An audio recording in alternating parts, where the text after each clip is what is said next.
Oh, she has no pants. She said she has no pants. No pants. Please talk to him. Please talk to him. What's your name? PSA Lopez? With the Albuquerque Police Department?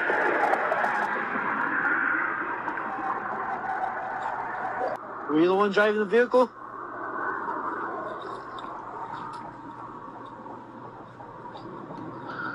My brothers attacked the dreams, sisters, and cell phones. He was the one driving the vehicle. They slip drills. They're the most evil people you'll ever meet. That's Jon Jones. Jon Jones? Mm-hmm. He was the one driving the vehicle. But they don't waste their cases with just killing you on petty crimes. But they definitely listen to conversations like this, and some of them are bored enough to kill you. To kill you.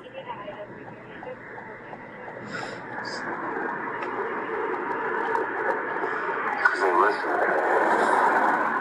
And they teach me to be a man when I'm done. So, listen to me, man. He's making threats, and if he's making threats, I gotta call an officer out here. Call him. Well, guess what, dude? You won't be the first guy this year that I threatened. It's gonna die. You get a second one. And who am I speaking to? You Jon Jones? What? If you're untraceable? What you are seeing is body cam footage from the Albuquerque Police Department regarding former UFC champion Jon Jones. My brothers, they kill people with way less.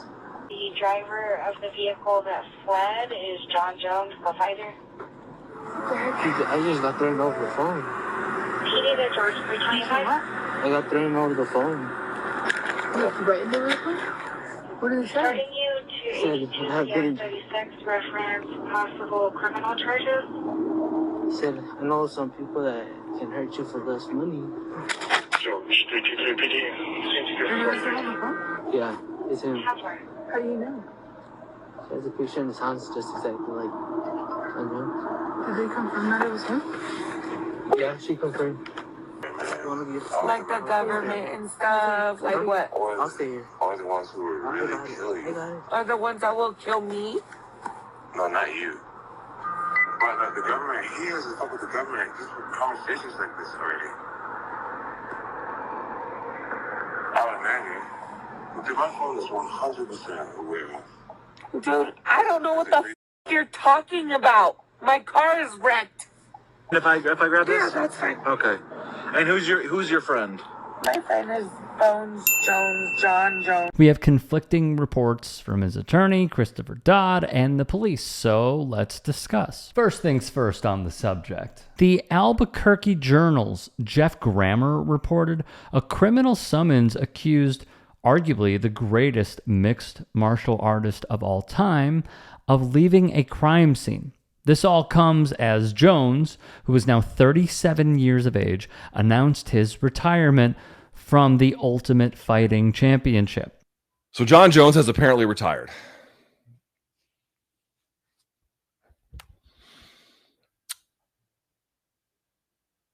I will not miss him. I will not miss him.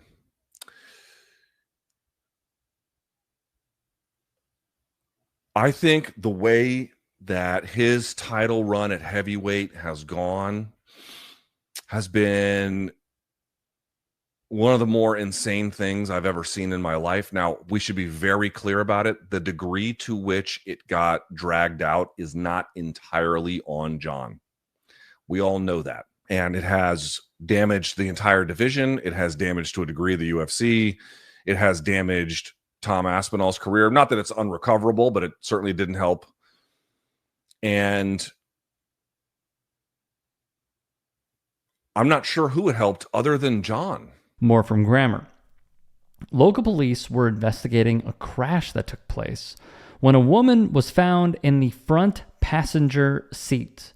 The outlet printed she would state to police that Bones was driving the automobile but had indeed fled the scene. What you saw was the call she made to Jones who we believe and the police believe was on the other line. The court record would read that Jones appeared very drunk and made statements that he was going to physically hurt those on the other end, including the police. So they took that as a direct threat. That woman in the passenger said she consumed booze and took shrooms at Bones' house. She recalls needing to change her clothes, only to have her next memory be at the scene of what is deemed a crime. Thus, all that info takes us to this. Jones's attorney claims the Albuquerque Police Department, quote, targeted his client while wasting resources for just a traffic stop. He'd say, quote, I've never seen a case as strange and unwarranted as this one. Jon was not driving that night. He was not in the car. It appears that an intoxicated woman used a false allegation against Jon to avoid being arrested for DWI, and the police fell for it. From the Journal, court records would show Jones's call logs, which indicate he called the woman in the passenger seat many times. One article printed the number 13, including when police were at the scene. That woman in the passenger would also say that Jon Jones would run a red light and that he was the reason for this entire crash taking place. Jones's rap sheet, well, in 2015, he would plead guilty to leaving the scene where a hit and run took place involving a pregnant woman. Then in 2016, Jones pled guilty to numerous traffic violations after being accused of drag racing. He was only sentenced to community service. As someone who has seen the rise of Jon Jones years back, even interviewed his trainer, what I can say is a brilliant athlete.